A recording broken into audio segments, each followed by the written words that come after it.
These are legitimately some of the top real estate agents on the planet. I don't know if you guys know this, only 4% of all businesses that are ever started in the United States do over $1 million a year in revenue. 4%. If somebody's earning between $500 to $1 million in GCI, you are the top 0.001% of all agents on the planet. So let's give them a round of applause, please. Hey, Aaron, right here. Mark has an idea. Which is? We need to get this room fired up. Okay. Yes. Can we get everybody to stand up? Hey, New Jersey's in the house. That's Quentin right there. You know what I'm saying? I was just in the bathroom and gentleman there was like, hey man, we got to get this energy going. I said, I agree. I'll be on stage to get this thing rocking. All right, hold on a second. What are we doing? Here's what we're going to do. All right, take a look. Everybody like this. Need you to rub your hands together. Remember this one, Aaron? Yeah. Huh? Yeah. The faster we move our hands, the more money we're going to make. All right? Come on now. All right? And on 3, we're going to say yes. Infinity. So it's going to be like this. 1, 2, 3. Yes! 1, 2, 3. Yes! 1, 2, 3. Yes! Give me one more time. Yes! All right. Let's have a seat. So real quick, I guess we have some mics, we can pass them down. Just first, introduce yourself and where you sell real estate, or you're in the real estate kind of business. So where are you on the planet? I'm Mark Ramey. I'm 23 years in the business, and I'm from Orlando, Florida. Mr. Mark Ramey. So we've known each other how long, Mark? About 15, 16 years. That's a long time. Yeah. And what's interesting is I called you up one day. I'm like, hey, do you want to do this thing called Challenge Day? And Mark was like, yeah, what's Challenge Day? I'm like, well, I'm going to this high school where they get high schoolers together and there's like a bunch of icebreakers and stuff, but then they help them to like work through stuff, right? It's pretty cool. It's like a Tony Robbins event for like high school kids. He's like, sure, let's do it. He comes over, he sleeps at Carla's parents' house. We stay there and then we drive up there together. And we have this like really powerful experience, right? Because what these kids start to say is like wild. It starts off really kind of fun and lighthearted, and you're kind of, breaking the ice sort of thing. And then they break you up into pods where they have an adult facilitator.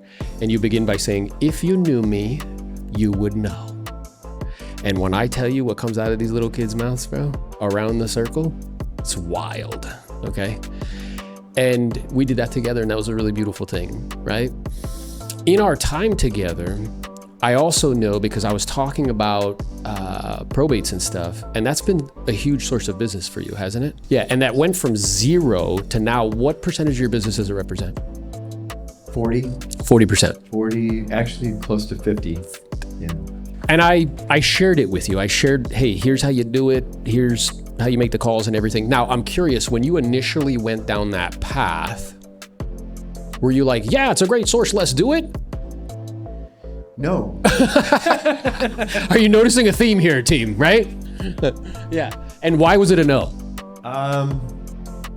Because I had a tape playing in my brain that was, I am not bringing value. I'm bothering these people at a very troubling time in their lives.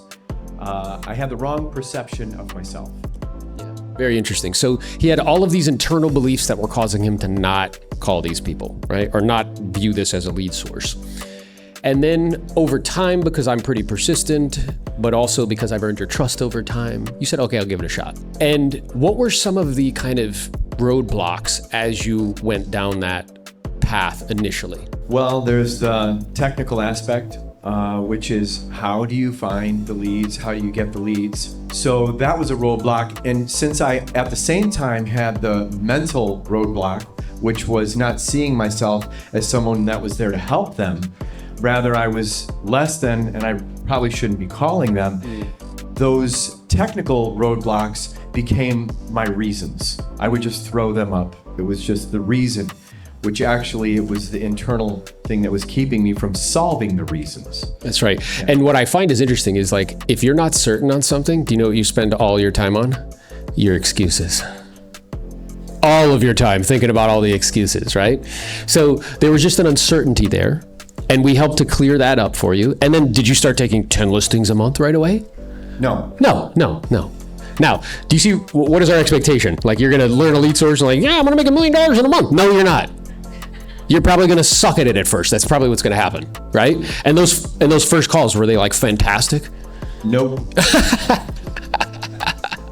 No, they weren't, right? And it was kind of struggling and kind of groping through, and how do you do this? And how long did it take for you, who was very skilled, and you've been doing 80 to 100 deals for like years in your marketplace. So how long did it take for you to get really comfortable with that conversation? I probably had to do it for at least 2 to 3 months. Yeah. And role play consistently. Yeah. And I had the privilege of role playing with you. You helped me see a different perspective. Yeah, so 2 to 3 months before you felt comfortable, and then how did it gradually become 50% of your business? Well, I cut my teeth on expireds and for sale by owners. So for a long time in my experience in my sales career, it was a lot easier for me to call people that I didn't know than for me to call people that I knew. So this was another subset of people that I didn't know.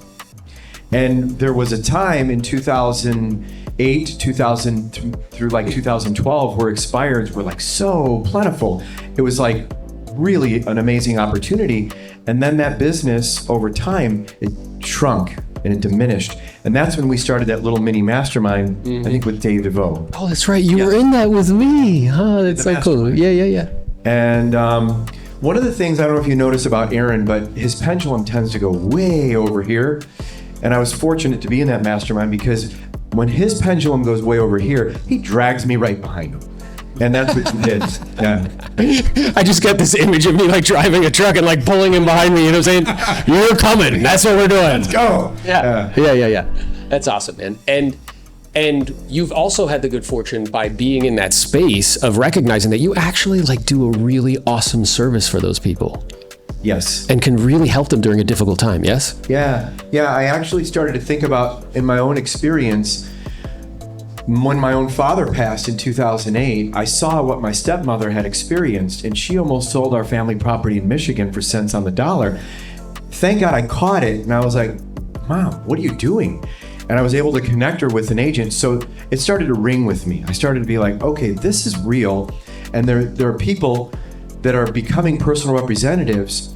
It's certainly an honor to do that, and yet I don't think people realize when they agree to that, they're walking into a full-time job in addition to their own life while they're processing significant grief, while all of their relatives are looking at them to solve all the problems through tons of emotion. Yeah, and all their family members saying, "Where's my money?"